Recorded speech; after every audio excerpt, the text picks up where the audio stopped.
Pak Dirjen, sudah bisa kita Sudah, ambil kesimpulan ya? baik. Makasih Pak Ketua. Makasih. Ya baik, saya kira setelah mendengarkan pemaparan dari Kementerian Agama, Prof. Ali Ramdhani maupun dengan Dirjen Guru dan Tenaga Kependidikan, Pak Iwan, serta oleh Irjen juga, dan juga dengan Dr. Sen tadi, maka kami mencatat ada beberapa kesimpulan. Yang pertama, kita semua dalam posisi yang sama, yakni berkomitmen meningkatkan kesejahteraan dan perlindungan guru honorer pada sekolah negeri dan sekolah swasta melalui seleksi guru, pegawai negeri sipil, dan pegawai pemerintah dengan perjanjian kerja atau P3K. Yang kedua, melakukan rekonsiliasi formasi guru dan tenaga kependidikan GTK P3K antara Kemendikbud, Kementerian PAN, RB, dan BKN dengan BKD dan Dinas Pendidikan. Ketiga, mendorong dan memastikan bahwa semua pemerintah daerah mengajukan formasi guru P3K sesuai kebutuhan daerah melalui sosialisasi ketersediaan DAU tahun 2021 untuk gaji P3K.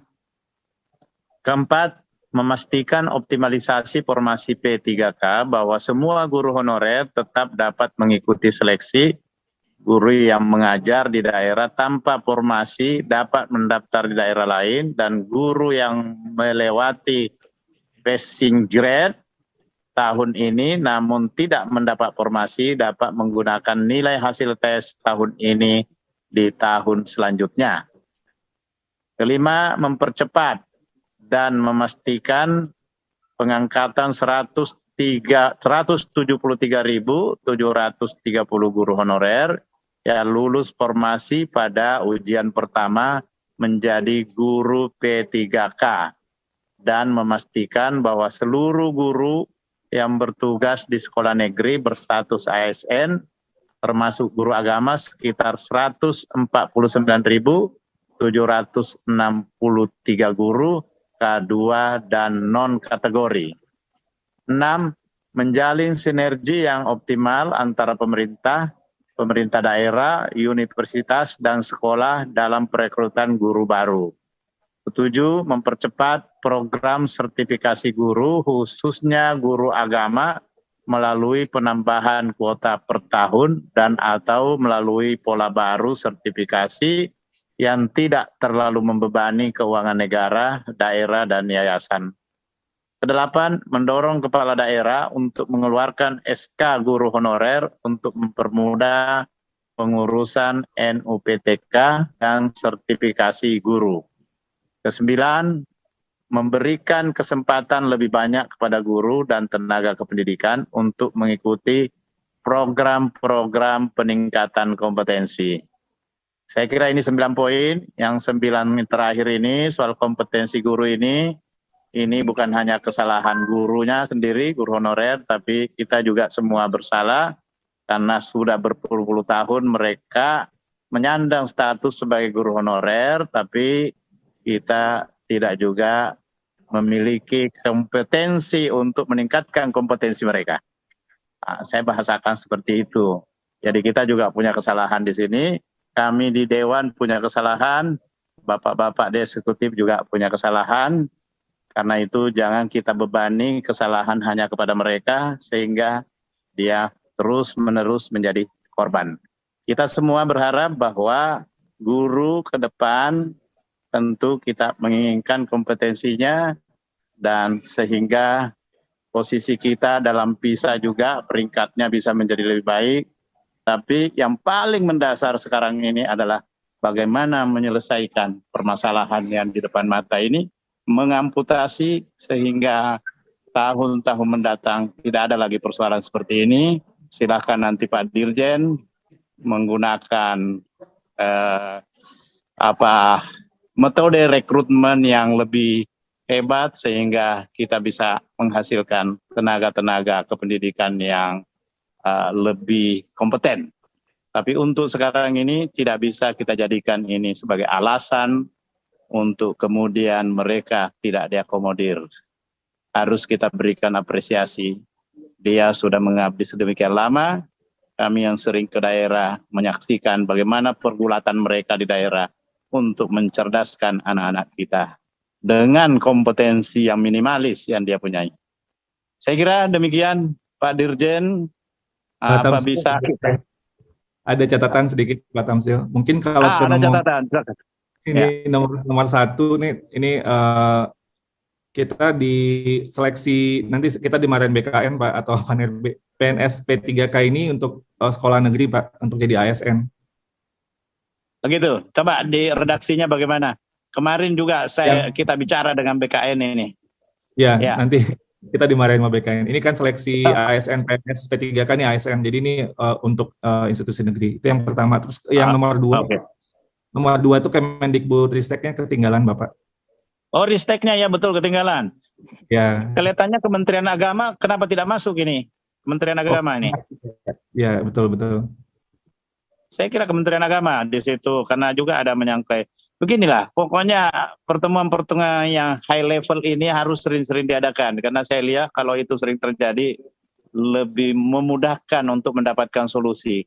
Ya, pertukaran-pertukaran pikiran di lintas eksekutif juga ini perlu supaya jangan saling lempar. Kita biasa di daerah ada yang mengatakan ini di Kementerian Agama, Kementerian mengatakan di daerah, begitu pula dengan BKN di daerah, Kementerian Dalam Negeri juga begitu. Ya, ini saya kira perlu ada pertemuan-pertemuan yang seperti yang disampaikan tadi, melalui pertemuan banyak masalah yang bisa diselesaikan.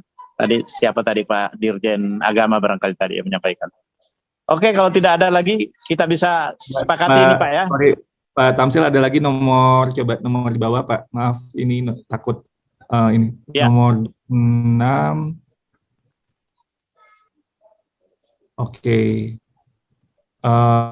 Nomor 7 Pak, maaf. Nomor 7. Khususnya guru agama Pak ya. Ya, okay. Yang akselerasi tadi, yang seingat saya ini saya kutip tadi pernyataan Pak Dirjen Pak Iwan ini. Iya, ya ini tentunya ini dari Kemenak ya Pak yang di ini Kemenak, kan. Oh ya. Regulasi, ya. Kita akan bantu tentunya. Tapi ini ada di Kemenak secara tusinya. Ya, saya kira sampai pola baru sertifikasi yang tidak terlalu membebaninya, karena biasanya ya sampai dengan menambah kuota per tahun gitu aja. Mempercepat program sertifikasi guru khususnya guru agama melalui penambahan kuota per tahun. Jadi iya, oke, setuju. Ya. Iya, itu aja sampai situ aja ya. Ya. Lalu yang ke-8 Pak Tamsil. Ya. Oke, cocok. Udah. Kalau Pak Iwan udah ya? 7. Nomor 8 Pak Ketua Pak Tamsil mohon izin ini kita nggak mau lagi ada guru honorer Pak, itu tujuannya. Jadi sebenarnya guru honorer kan guru darurat ya.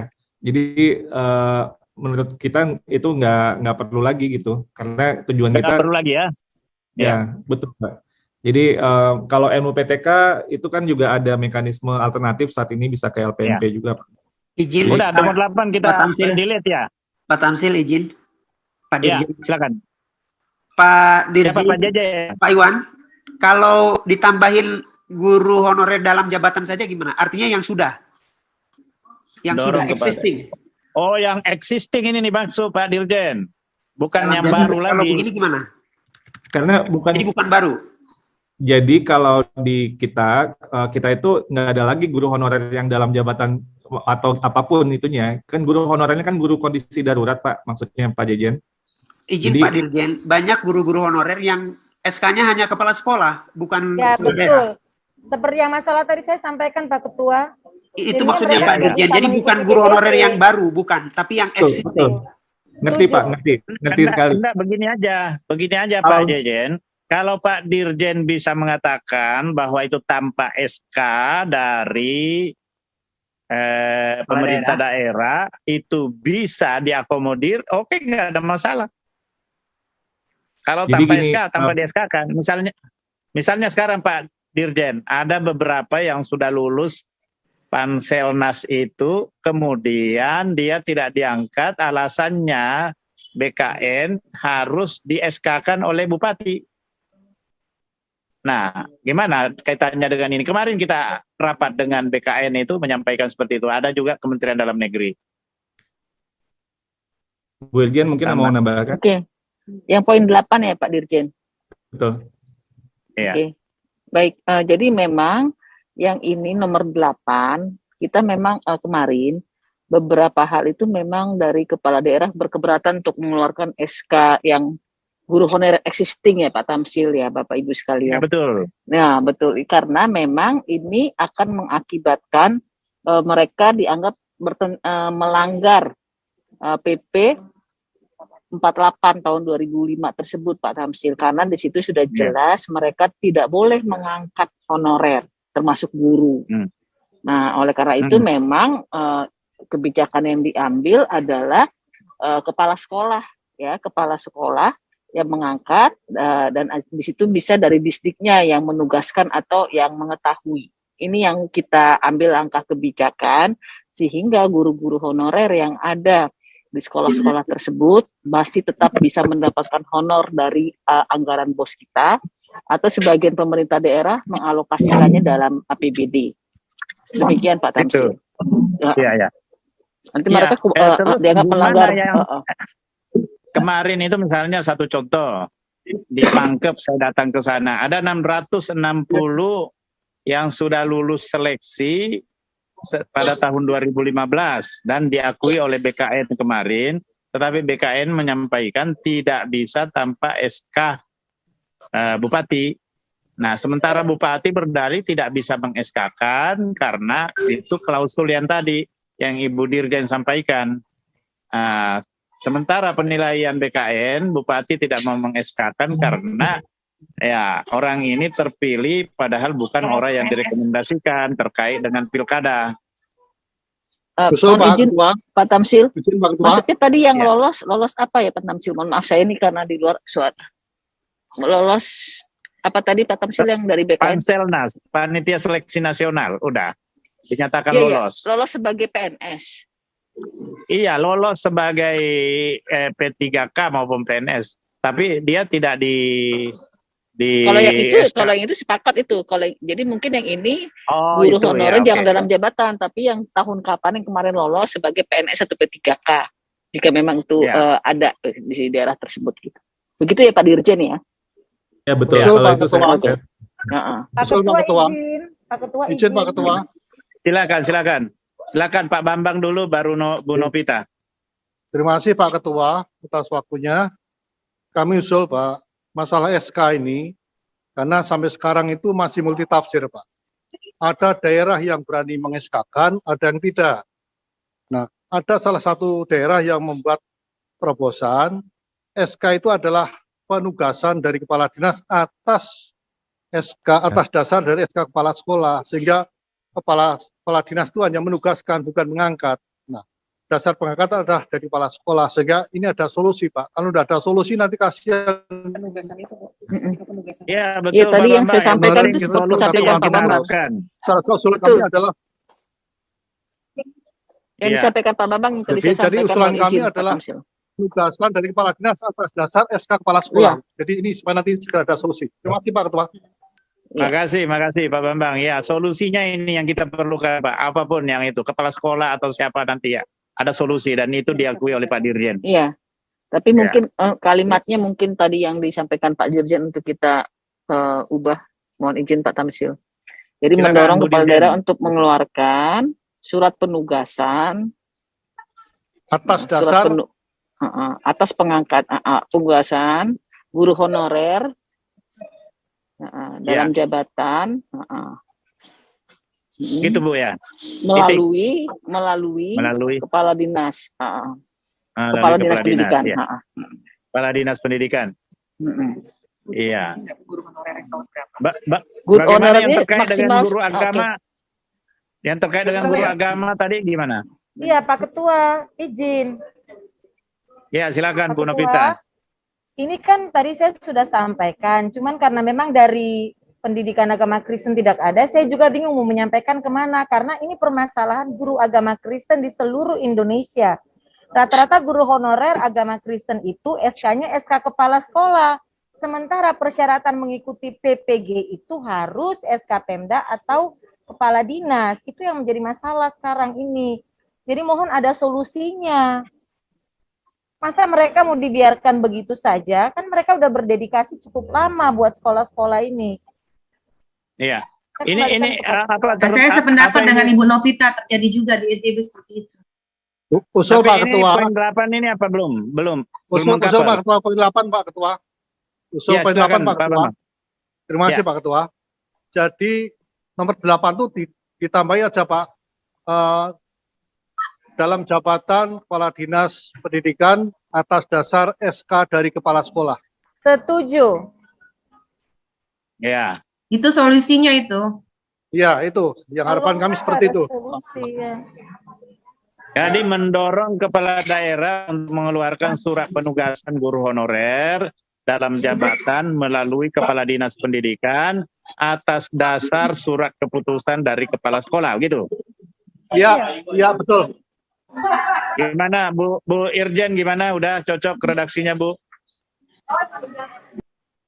Ya betul Pak Tamsil, tapi mungkin kita harus guru dalam jabatan ya, jadi jangan ada pengangkatan baru ya Pak. Iya, enggak. Iya. Oke. Dalam Tidak ada jabatan. pengangkatan baru, ya. Ya. Baik, saya kira kalau ini kita sepakati. Ya Pak, Kita- oke Pak. Ya, Pak Dirjen sudah selesai ya. Ya. Baik, dengan demikian saya persilakan apa Anda ingin menyampaikan closing statement dari Pak Dirjen? Silakan sebelum saya tutup. Pak. Mungkin singkat aja Pak Ketua, Pak Tamsil, sekali lagi terima kasih Pak Tamsil dan semua tim Pansus untuk GTK honorer di PDRI ini. Saya sangat align Pak dengan yang tadi Bapak sampaikan, kita bersama-sama untuk menyelesaikan masalah ini, karena ini memang dengan skema kita yang ada sekarang, ini butuh semuanya untuk duduk bareng gitu ya, duduk bersama dan kemudian bersinergi untuk masalah ini bisa selesai, karena permasalahan kita desentralisasi dan lain-lain ini memang membutuhkan semuanya kita untuk duduk bersama-sama. Jadi sangat apresiasi Pak Tamsil dan semoga semangat ini bisa terus kita lanjutkan dan masalahnya bisa kita pecahkan mudah-mudahan lebih cepat dari yang kita harapkan. Jadi terima kasih sekali lagi dan Amin. Assalamualaikum warahmatullahi wabarakatuh. Waalaikumsalam warahmatullahi wabarakatuh. Prof. Ali ada tambahan